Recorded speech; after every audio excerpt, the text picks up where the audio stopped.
Hello, Molly here on the Say It Skillfully podcast. And this is the 41st feature episode of Our Voices, an in-depth look into unique lives and journeys you may find quite unexpected. We'll discuss ways to inspire and enact social change that level the playing field and help everyone live to their full potential. I encourage you to listen with an open mind to this account of what it means to grow up, struggle, learn, work, and live in our world. My guest is one of the leading industrial designers in the world and was named one of the most creative people in business by Fast Company magazine. And her work can be found in the permanent collection of New York's Museum of Modern Art. And most recently was included in the New York Times amazing list of the most defining pieces of furniture from the last 100 years.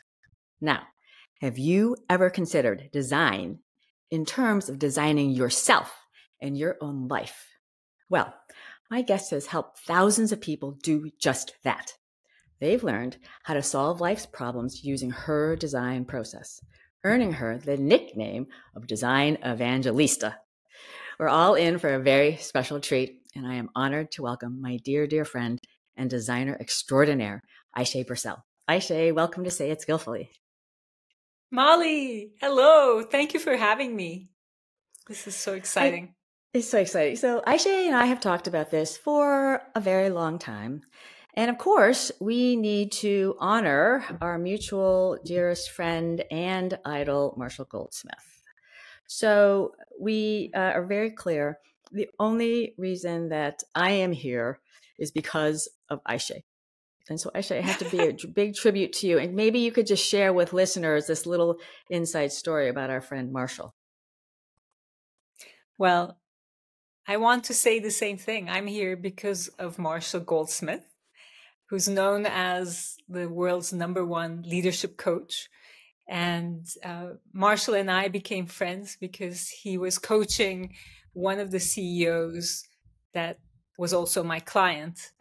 We were designing products for them. And so I talked to Marshall. He did his 360 for the CEO. And, at the end of these conversations, you say, oh, if you ever come to New York, call me up. And nobody ever follows up, right? Except Marshall is not like that. So Marshall called me up one day and he said, I'm coming to New York, want to have breakfast? And that was the beginning of our friendship. So when I wrote my first book, Design the Life You Love, he said, why don't you do a workshop and I'll invite all my friends and it'll be a kind of introduction of your book. We'll launch your book together. And at the time I did workshops, but maximum 15 people showed up. Marshall shows up with 70 of his friends, typical. And so we did a workshop. And what I loved about it is he could have just stayed home. Like he could have set up this opportunity for me, but he didn't need to come and be present there. But he came, and which again is very Marshall. And in this session, I help people design their life using design process and tools. And one of my questions is, who are your heroes and what would you do to be more like them? And well, you know the story, but I'm going to tell the whole thing. I said, Marshall says that his heroes are his teachers, people like Buddha, Francis Hasselbein, the amazing former CEO of Girl Scouts, Alan Mulally, you name it. And then I said, well, what did they do that really inspired you? And he said, they've taught me everything I know without asking anything in return. And I said, Marshall, so what are you going to do to be more like your heroes? And he said, I'm going to, in that moment, he had this big aha insight. And he said, I'm going to teach everything I know to others without asking anything in return.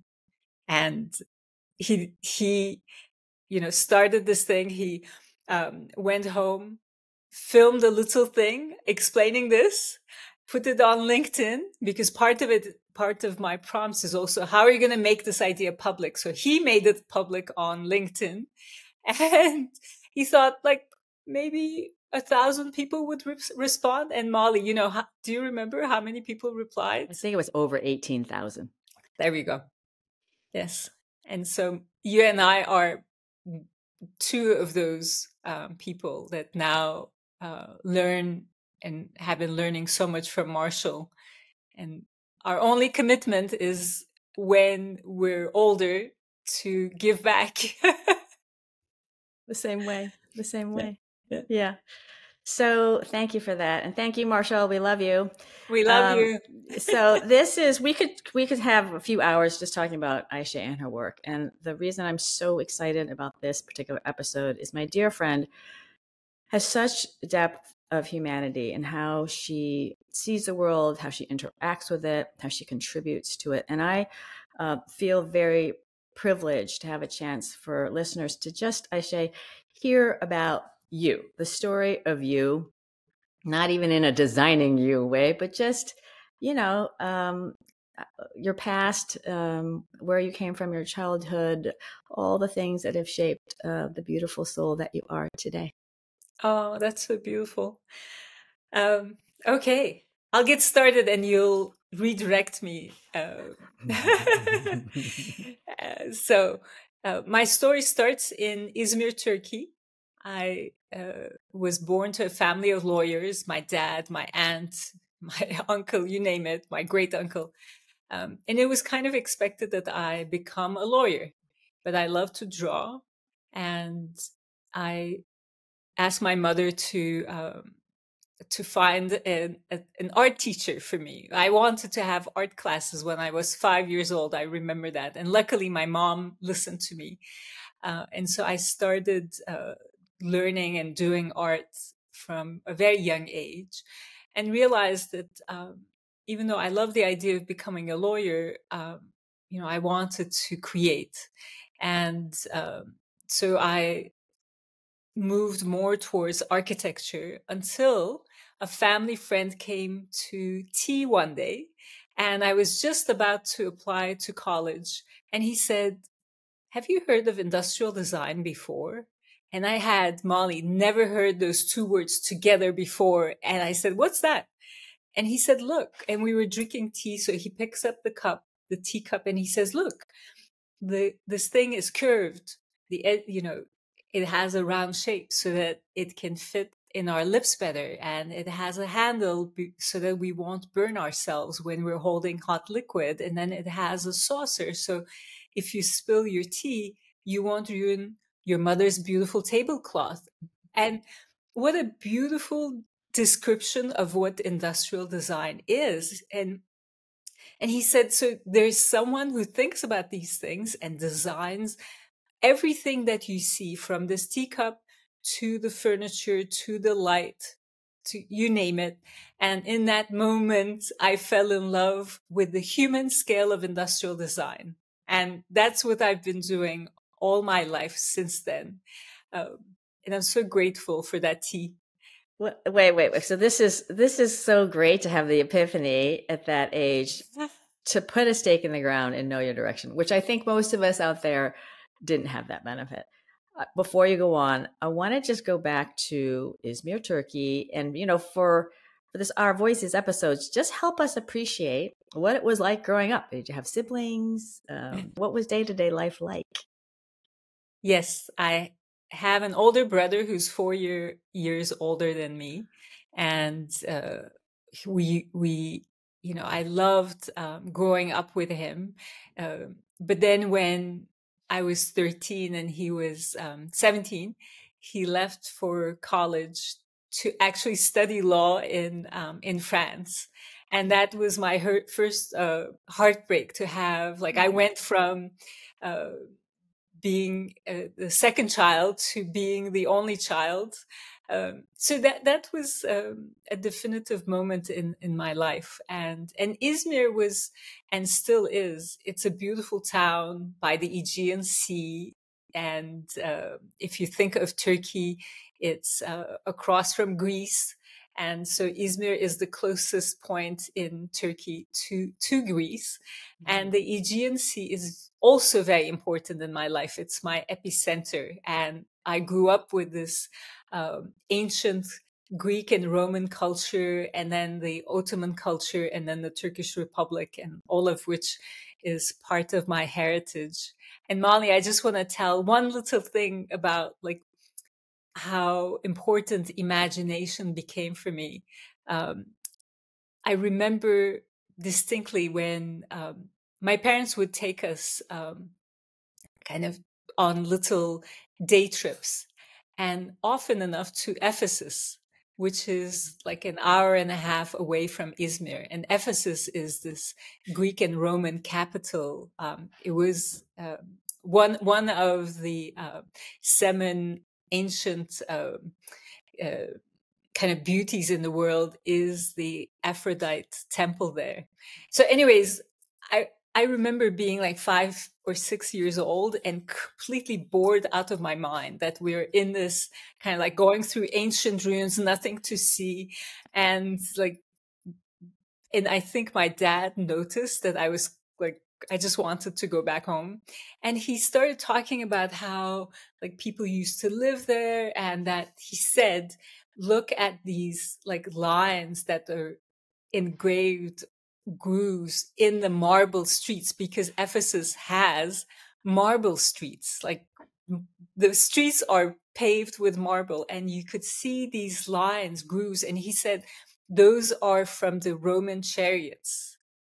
And in that moment, I could imagine something that was not in front of my eyes. And I believe that was the first time I truly imagined something. And so that also was very important to me.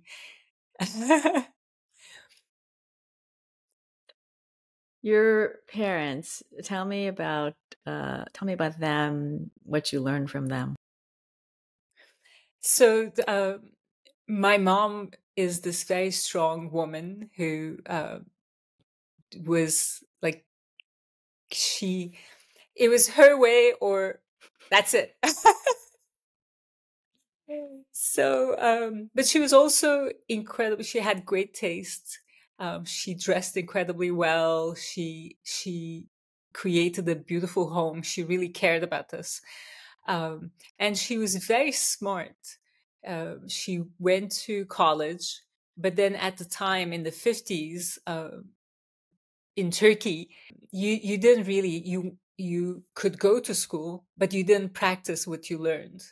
And one of the things I learned from that was like, I was determined to practice a career, to have a career in my life, because I felt my mom knew so much and didn't really have the opportunity to use that outside of her home.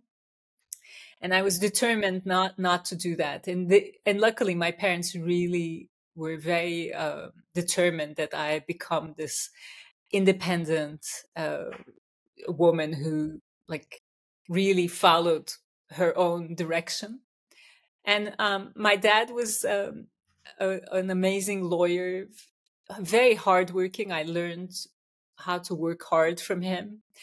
He was also very funny. He would sing opera on the street, and to my mother's like deep embarrassment, I always had this memory of them where my dad would start singing opera on the streets of Izmir, and my mom going like, Mahmut, that was his name, Mahmut, shh, don't do that.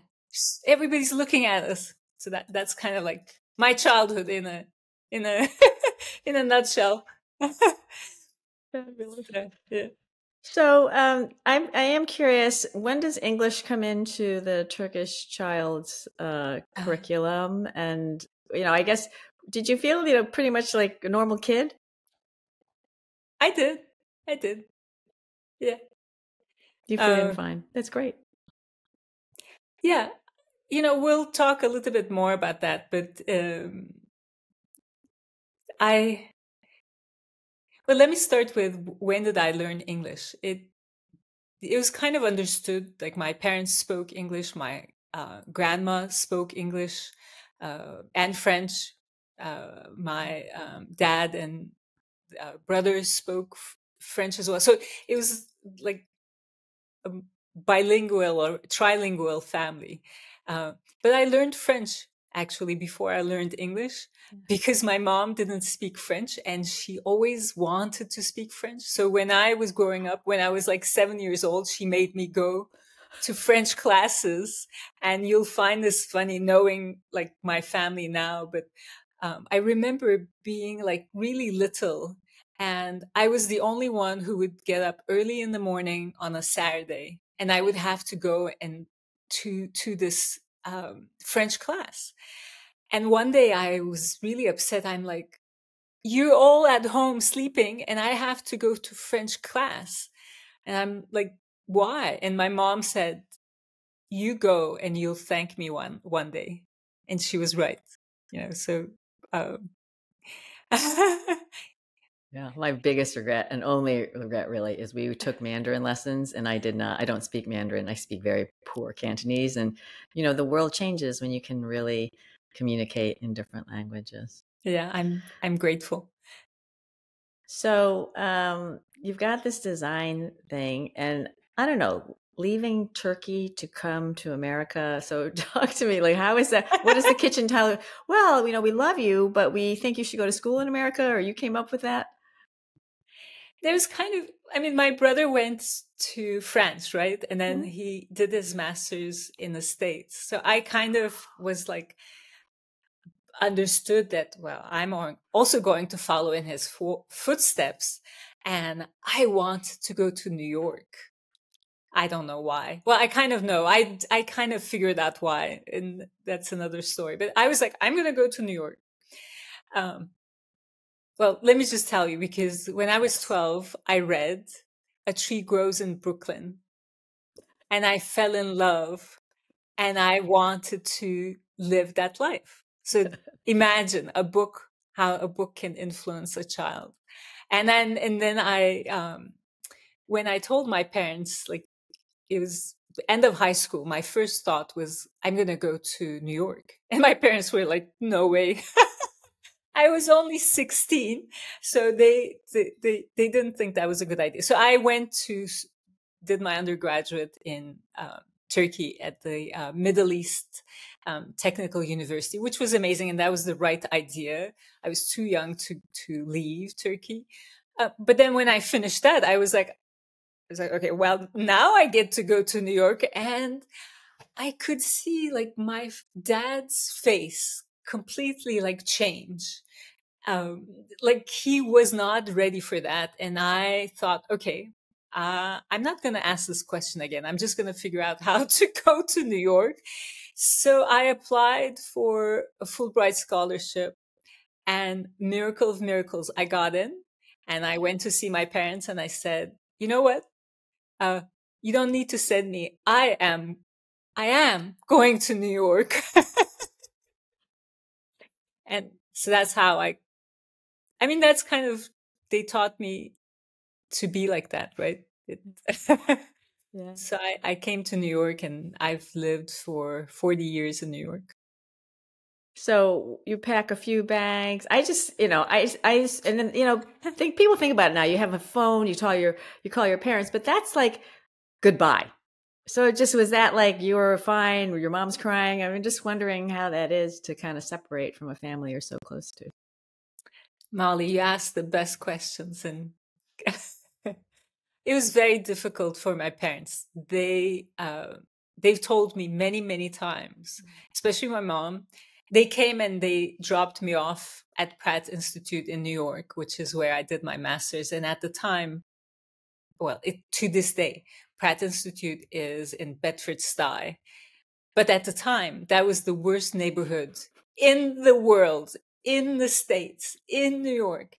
And so my dad said, you know, he's just going to take a walk around. So, and he goes and he wants to buy flowers for my dorm room. But he comes back. And again, his face, I could tell. He was like, this neighborhood is not a good neighborhood. And it wasn't. And so when they left me, they were it was very hard for them to leave their little daughter behind, but also they were like, this is not a safe neighborhood. And so from after that, many times my parents have told me that was the worst moment of our lives. And I listened to this for like 20 years. And one day I said, it was the best day of my life. And that kind of like stopped. And now I'm a mom and I'm really sorry I said that. But, I was like, it truly was the moment, the day where I felt like my parents left. I went to Key Food, bought some like cleaning stuff, came to my dorm room. I cleaned my room and felt like an adult, so yeah. Amazing. So what's design school like? You just feel like you're with your people, and did you just soak it all up? Yeah, heaven. It was the best place. I mean, in Turkey as well. My undergraduate, it was heaven. I loved. There's nothing like a design studio, where design studios usually are like lots of windows, lots of sunlight, uh, rows of tables where you enter and you feel like this is an environment where you can be creative. There are things on the walls that other people have done, or they put up your work, and you just feel like you could. I don't know. For me, I enter that space and I feel like I'm home. Yeah. So we're going to get to your storied career, but so do you remember what you learned, and just take us through, like, what are you to be so amazing at what you do? What were the things that Pratt taught you? I'm so grateful to Pratt. I met some amazing people there. My teachers like Rowena Reed, Bruce Hanna, Peter Barna, amazing teachers who took me under their wings. And what I learned there was confidence, to be confident in myself, in my abilities as a designer. And it's also this difference between education systems in Europe and, Turkey, where education is about what you do wrong and pointing that out to you. And in the States, it's about what you do right and really lifting you up as like, oh, that's great. A lot of feed forward, like wow, you worked really hard. And that gave me so much confidence. It changed my life. So, the whole time you're in a school like this, did you have an eye on exactly, who you wanted to be in this design world? I mean, how'd that all happen? Because I also I don't know the job placement and how all that goes, but did you want to stay in America, go back to Turkey? Um, First, I just also want to add one thing, Molly, where New York in itself is an education. And I was so lonely in New York. I've left my people, my family, my friends, all of that, and came to New York. And it's so hard to make friends in New York. And this will tie again to what I do today. But I was like, oh my God, I would sleep some days until noon and dream of my family. I was so lonely, just to hang out with them. And so the first year, you're so excited and you're like, everything is new. So the first year kind of goes by. But the second year, where you've like learned the way of the land, and you're kind of used to being in New York, that was my most difficult year. And then the third year, I broke through and I kind of made friends. I understood how I could be alone without suffering. And that's where, and I often tell people, if you can make it through 3 years in New York, you're set. You can just stay. It's, and that's also part of who I am. But that was big. So say more about this learning to be alone. Yeah.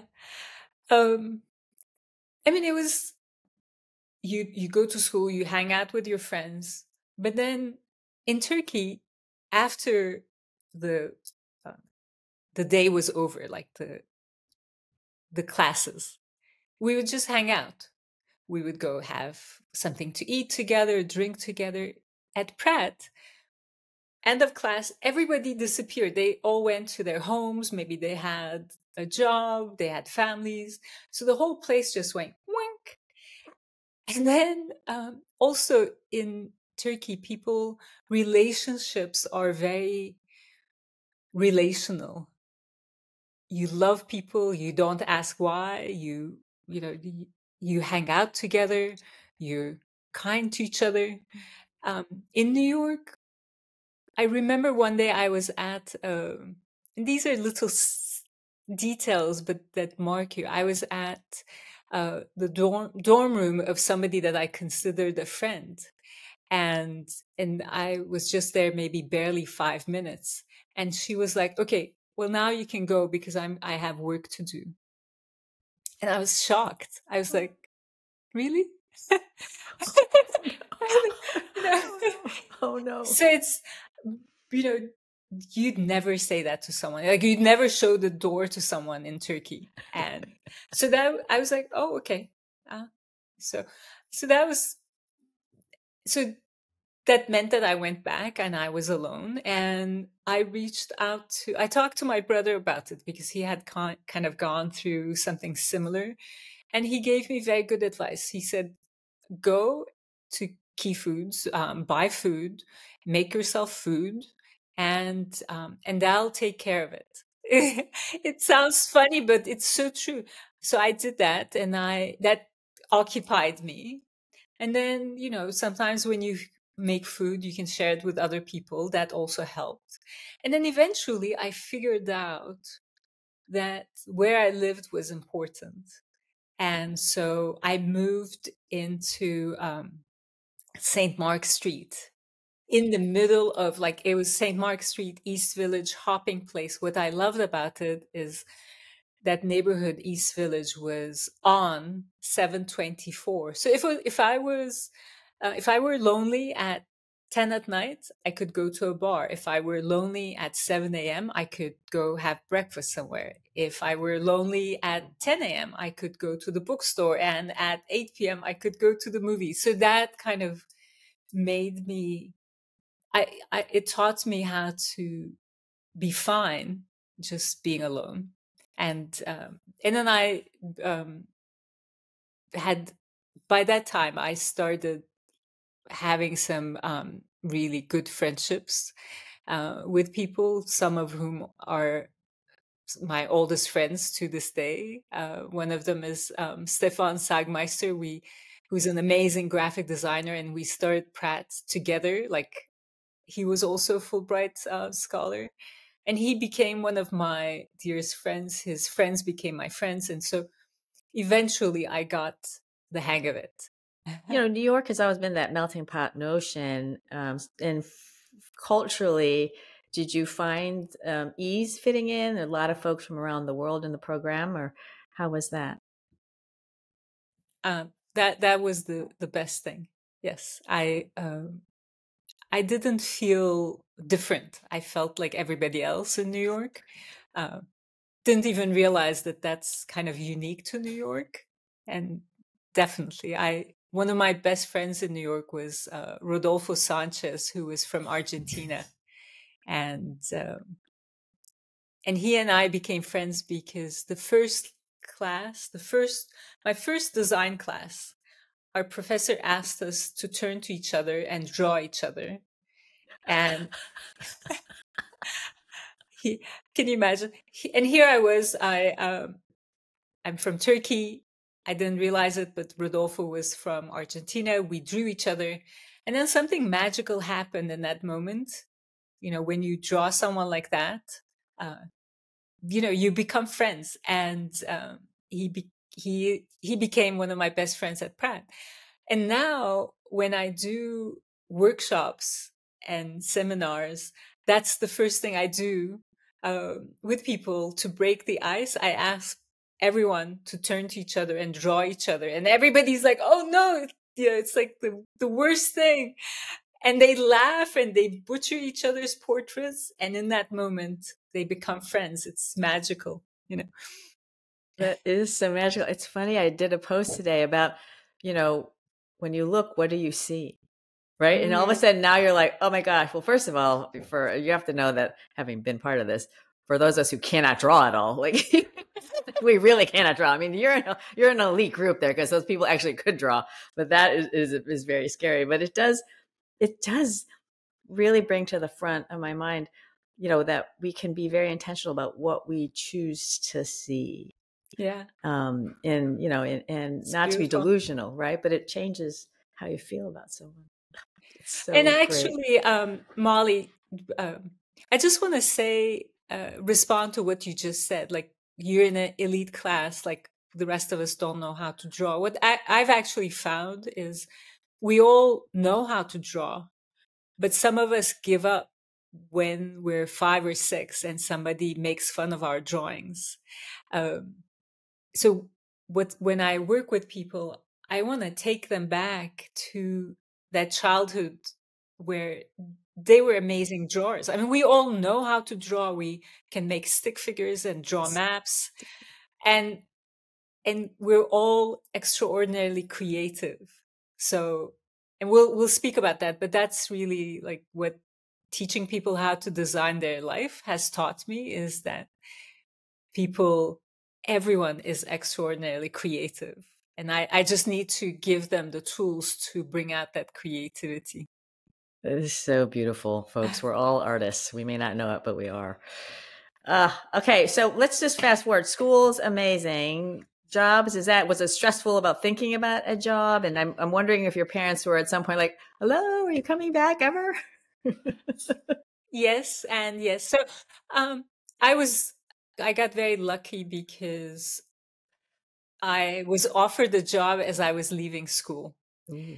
So, and now I have, 2 daughters who are finishing college, and I realize how fortunate it is to have somebody offer you a job just as you're graduating. So, Bruce Hanna, who is the chair of the design department at Pratt Institute, as I was graduating, said, I have this project with Noel to design office accessories. Do you want to do that together? And I was like, yes. And that was my first project. And actually the collection office accessories we created together to this day is on the market, which also is very unusual. And it's the Orchestra Office Collection. That's spectacular. Okay, Yes. we have to segue for those of us who don't know your field, and it's a loaded question. But what makes for someone being great at industrial design? Wow. Molly. I think there are layers to that question, but I would say one of the most important things is to have empathy and be user-centered. So not to design for yourself, but to design for the people who are going to use your product, who might be very different from you and have very different needs from you. So that to be able to put yourself in the shoes of that person is very important. To me, the most important thing, and this is what I'm very good at, is to have a strong concept. Like, what's the problem I'm solving? Who am I solving it for? And how am I solving it? It's not about style first. It's about solution first. And of course, then so the function, the solution making is really top of mind. Imagining the future based on what you know today, but to go beyond what you know today. So truly imagine something that doesn't exist, but that will serve people. So it's all about what can I imagine that will bring joy to someone else, will make their life easier, more intuitive. Like they don't have to read a complicated manual to figure out how to use it. That they will enjoy it, or they will even forget that they're using this thing. So that's really what you try to do, is to simplify people's lives, to make it safer, um, to make it easier. And within that, it's also important to make something that's beautiful. So it's a beautiful idea, a beautiful concept, a beautiful solution, but also how it looks, the color of it, all of that is also feels right, feels complete. It does, it feels designed. So those are the things that come to my mind. And then what makes industrial design so special in my mind is that I, as the designer, design it. I collaborate with the manufacturer, because industrial design has to be industrially produced in a factory. So I can't do that by myself, which is very humbling. But you have to work with a manufacturer. Like for me, that could be Herman Miller, that could be Toyota, it could be Toto, Target, you name it, Hewlett Packard. And you work with their engineers, you work with their the people who test their products, you work with their marketing people. So it's a true collaboration. Uh, yeah. Yeah. So wow, and your ability to just say what you said is part of it, is your genius. I mean, I have to tell you, if you just said industrial design, making stuff that works and looks good, you just captured it so well. And it's just the ability to be so generous of your heart with your critical, kind of anchoring it where it needs to be anchored, but letting it flow when it needs to flow. That is an insane gift. That's amazing. Ayse, were you always able to empathize and be in other shoes? I mean, I hope people are feeling this. Ayse is off the charts in her ability to feel what it's like for you to feel with her. And was that always easy? Was there a moment where you weren't, or did you just never remember not being empathetic? I think it's both. Empathy is, I think I was very empathic as a kid. I remember like putting myself in my mom's shoes and doing things for her naturally.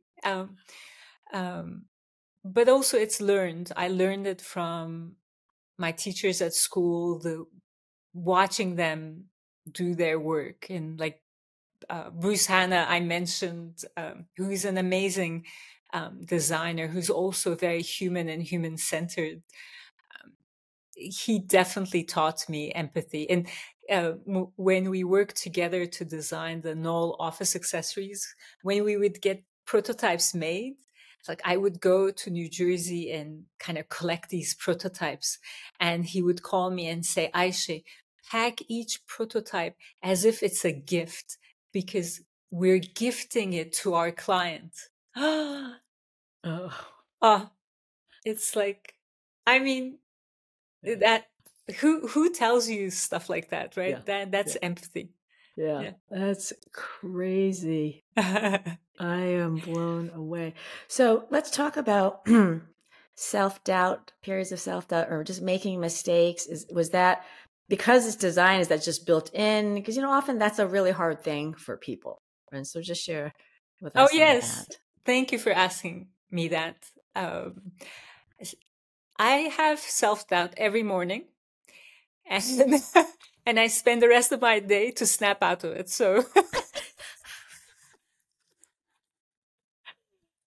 and part of being a designer is being an optimist, and I wake up a pessimist every morning. I think I blame my dad for that, because when you're a lawyer, you always have to think of what can go wrong.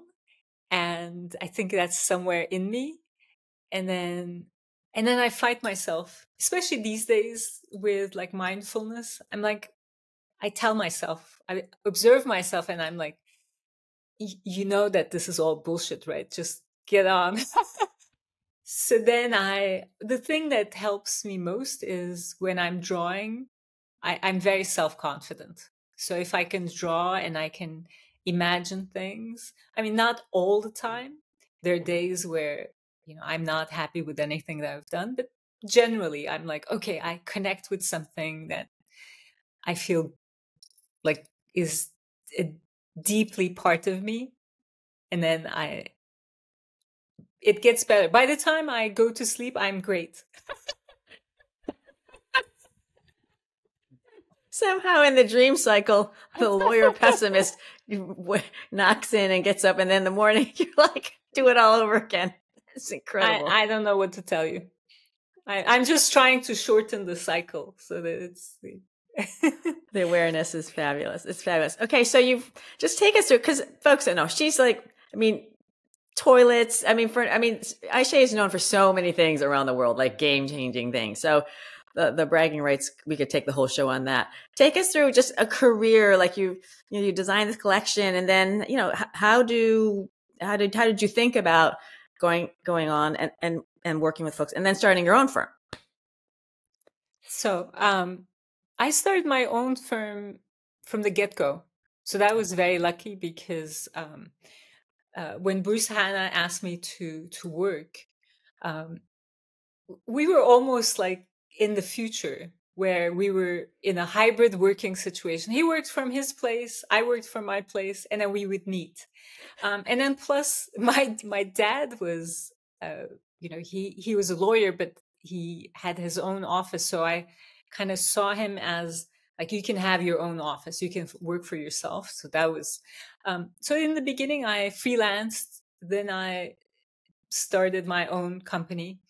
Very quickly learned that having your own company doesn't mean that you succeed. So after our project with Bruce finished, I found myself without any work. So I freelanced, and I was actually, there were a couple times in my life where there were no projects. It was so difficult, where I thought, maybe I should become a lawyer. And Really? yeah, I should go back to school and become a lawyer. So, yeah. But anyways, and then something or other would come, a space would open, somebody would, give me a job or a project, and then I'd be like, oh, I love design. Yes. So, okay, now I lost my. Well, I'm just the also rest curious. of my. I'm curious, relationship wise, how did your husband come into the picture? Oh my God. Okay. Remember what my mom told me? What you learn French, you're gonna thank me one day. So that's my husband. Bibi Sek is French Senegalese, and I met him because much later in my career, I got a project from Renault, the French automobile manufacturer. I really wanted to work with them. I love their products, and somehow got an intro, and got to this project where they asked me to design a concept interior for them, from the perspective of an industrial designer, because automobile design and industrial design are two very different things. Automobile design is like the most complex of designs, and doing products doesn't mean you can design automobiles. So I said, okay, I would love, I want to work with you, but to be able to do it right, I need a mentor from your side who can tell me what I can and cannot do. And they thought about it, and they decided that they were going to send me one Bibi Sek. And so I want to brag about my partner a little bit, because every car he designed, has been commercialized, which is a very rare situation. And every one of them has won awards. He's designed 4 automobiles for Renault. And when I met him, he was kind of like he had done these 4 automobiles, getting ready to go on to his 5th project, but he was between projects. So they thought, let's just send Bibi to New York. So it's kind of like a vacation for him, and he can tell Ayse what to do and what not to do. And they tell me, we're sending you Bibi Sek, one of our star designers, and you're going to love him, Molly. And apparently, Bibi tells me this later, they told Bibi, go help Ayse, you're going to love her. So guess what happened? We just listened to our clients and we fell in love. That's the story. But we just did as we were told. So and it was office romance. So which is not something you're supposed to do. No. But I don't know, that's a whole side conversation we can have. But like I don't know how you can meet people if not at the office. So anyways, that's our story. That's crazy. So at the time, where were you? Where was he living? So then who moved where and how did that all work out? Yeah. So first of all, French came in really handy, I must say. So thank you, Mom. You were right, as always. And I was living in New York. I had a great studio in New York, like with amazing clients. And then Bibi was living in Paris and had his office at Renault. And so it was immediately like he came to New York for 3 months. We fell in love. And then immediately when he went back, that created this like, oh my God, what are we going to do now? And luckily we wanted to be together longer for life. And so in the beginning we went back and forth, kind of like bi-coastal New York, Paris relationship. Like you said, biracial also. And then I got pregnant. So we had to choose either I would stay in Paris or he would come to New York. And Bibi, bless him, decided to come to New York and be my partner. So that's that's how we became Birsel plus Sek, an innovation and design studio in New York. That's amazing. Let's segue this to the family thing because, on the outside, it's like she's doing it all. She's amazing. People love her. She's just crushing it at work. And then, you've got, I think there's some cultural things, the racial thing, and then you had kids. And just talk about, I know that there is this whole notion we cannot do it all. You can't have it all in life. You cannot have it all at the same time. So just some reflections for you, Ayse, on maybe what were some of the tough things about that, and then how you grew from it. Yeah, I mean, there are a couple things that come to my mind. I'll start with the dichotomy of being a designer and a mom. Because I love my work and I love my children, and most of the women in the States that I knew that were, moms had quit their jobs to be moms full time. And I was really confused by that because I was like, I love my work. I don't want to stop. And I actually saw among my friends, I saw kind of examples because you do need role models. You're like, who's done this? Yeah. And in an interesting way, I found more of my role models in Europe and in Turkey. Every woman here and in Turkey that I knew worked and mommed at the same time. So, but I realized that it's very hard to do them both at the same time. So one technique that I developed was like, I'm going to be the best designer I can be during the day, during the week. So Monday to Friday, I'm going to work really like 150, 200 of my capabilities. But in the evenings and on weekends, I'm going to be 100% mom. And that helped me so much because I realized that I can't be both at the same time, but I can be both. I can do both sequentially. So um, that really liberated me, and I would stop working like 6 p.m. I became a full-time mom. Really enjoyed it, and on Fridays, I became from Friday till Monday morning. I didn't think about work. That took some learning, but it was very helpful. Um, so, any working moms out there, I don't know if this is helpful to you, but this is how I figured my situation out. And then the other thing that was really helpful, and I know not everybody has this luxury, I worked with my husband, we had our studio.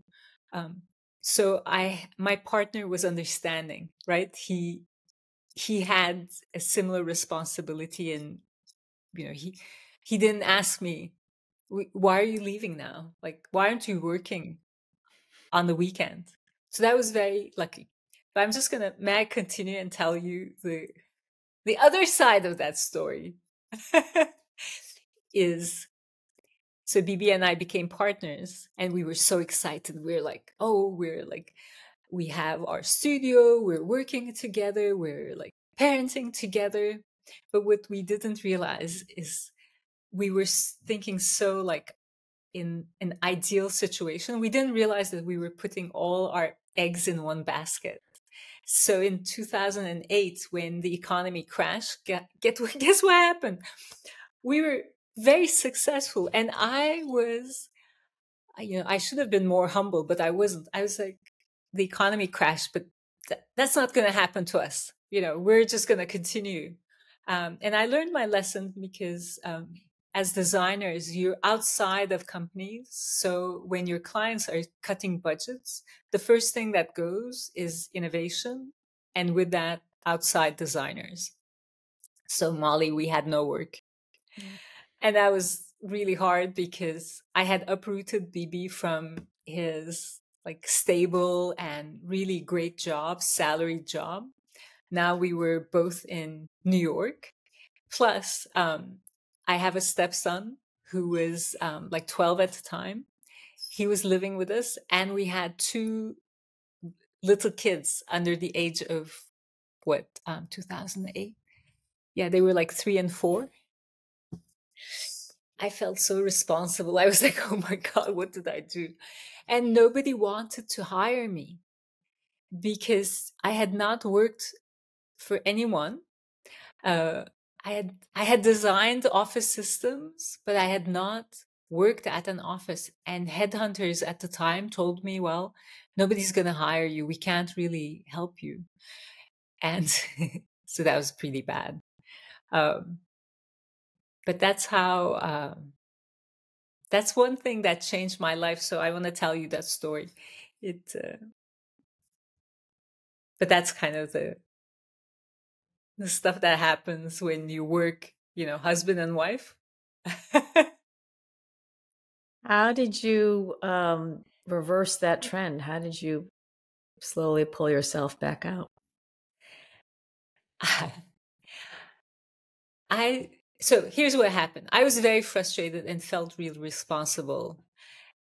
And one of my dearest friends is Leah Kaplan, and she and I have worked since we were kids. She was one of my managers actually when I freelanced, and we became friends. And then we worked together. And so when this happened and we had no work, she could see it. Like she really could see me. And one day she said to me, Ayse, look, I know you're really upset and frustrated, but see this like a designer. This can be your opportunity. You never have time, and now you have time. Why don't you use this time to think about how you think? And she said these words that I'll never forget, because she said, you think differently. And that was like a lifeline. And I read somewhere that you only need one person to believe in you, as long as that person is not your mom. And for me, Leia was that person. And I call her my doula. She saw something.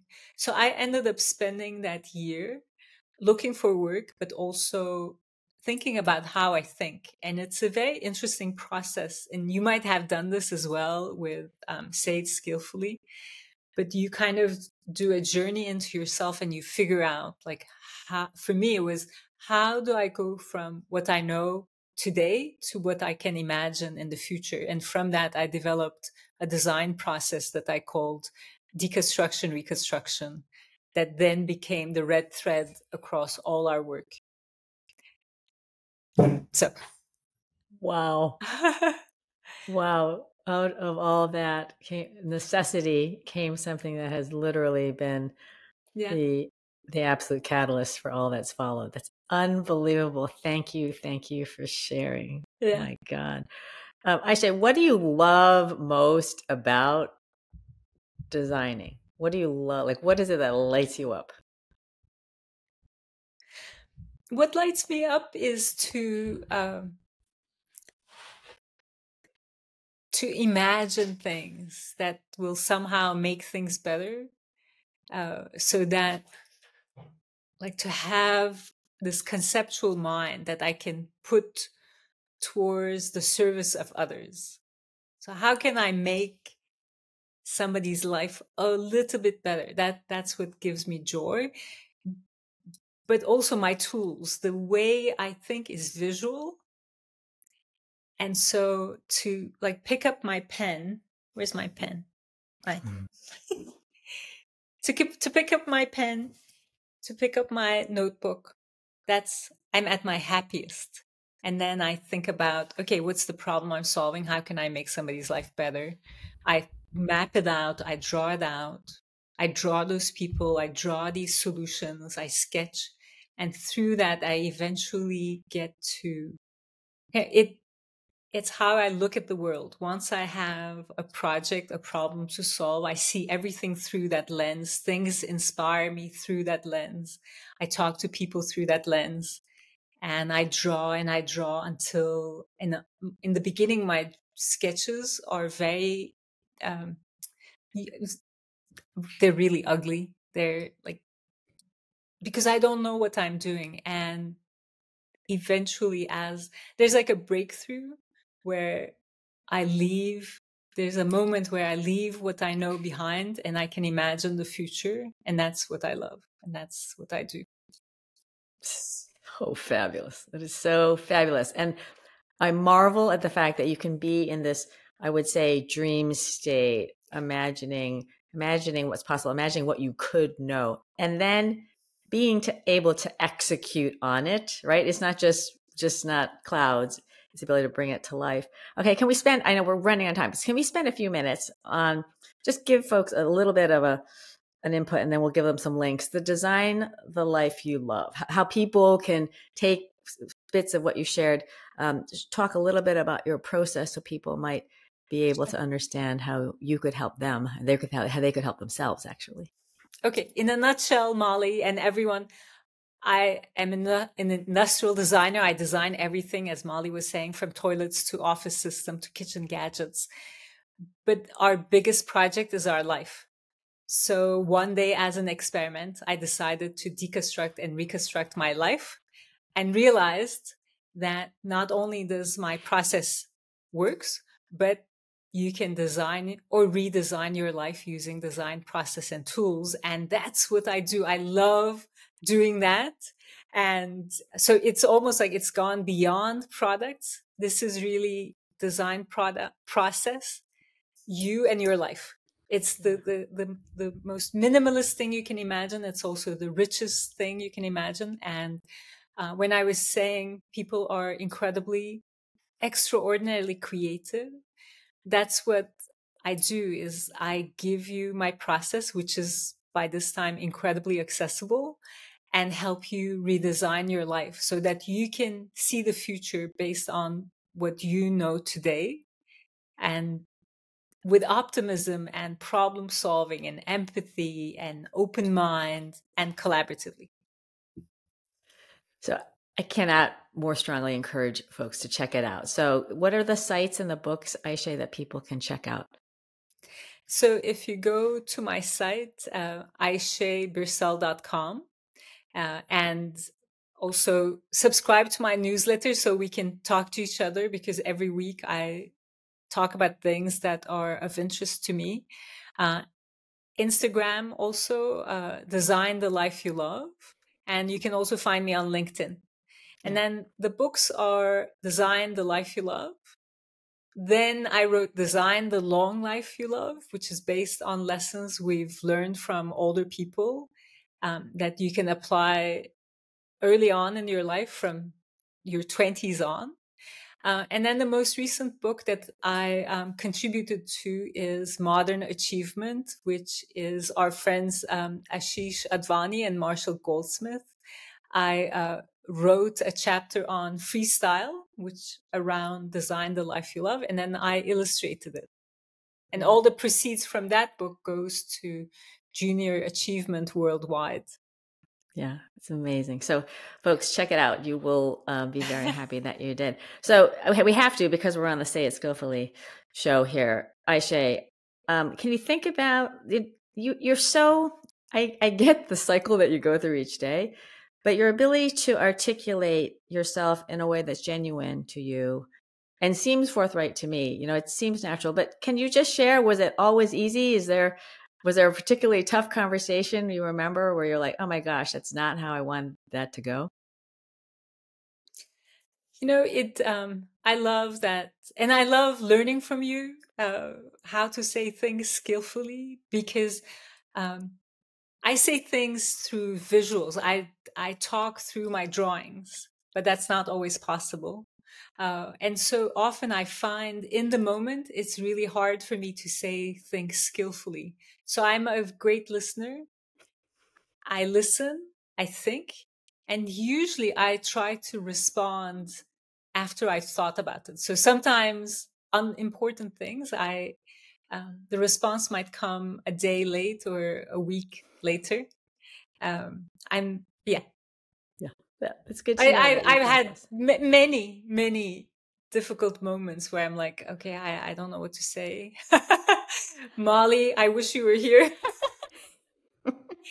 But one thing I've learned is I don't like hurting people with what I say. And I've done that. And because I've spoken too fast or with too much emotion.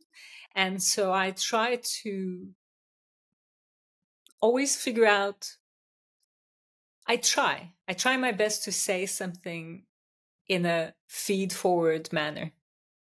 Yeah, no, very wise words. And it's a lifelong journey, folks. We're all working on it, and it's a struggle day in, day out. So for sure. Okay, we'll wrap it up with some rapid fire. Okay, what are your hobbies? Oh, I love reading books, and I'm a black belt in karate. Oh my God, I didn't know you're a black belt in karate. Amazing. That is amazing. Okay, would you say you're introvert or extrovert? Okay, I think I am a born extrovert.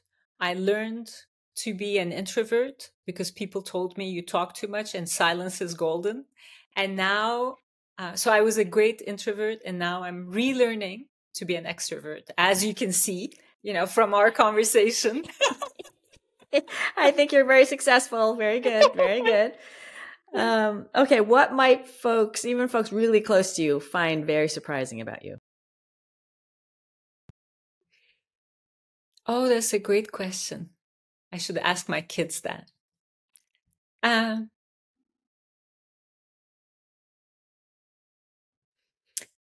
I think under the softness, there is a black belt warrior. Yeah, I can see that. But I think people figure that out. Yeah, well, it's not obvious. I'm telling you. I think it's really, I would love that you called that out. Okay, assuming you are right now, everything is the way it is. Is there a do-over that you would share about your life? A do-over.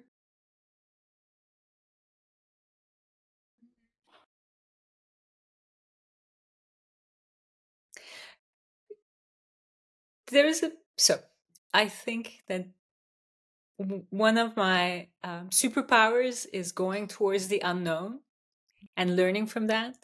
But there was a period where I became very rigid, and I wanted to only do things I know. And I wouldn't do it over, but I'm just aware of it. And I'm happy that now I'm back to going towards the unknown and learning from it. Fearlessly toward the unknown. Amazing. Now, this is a really hard one.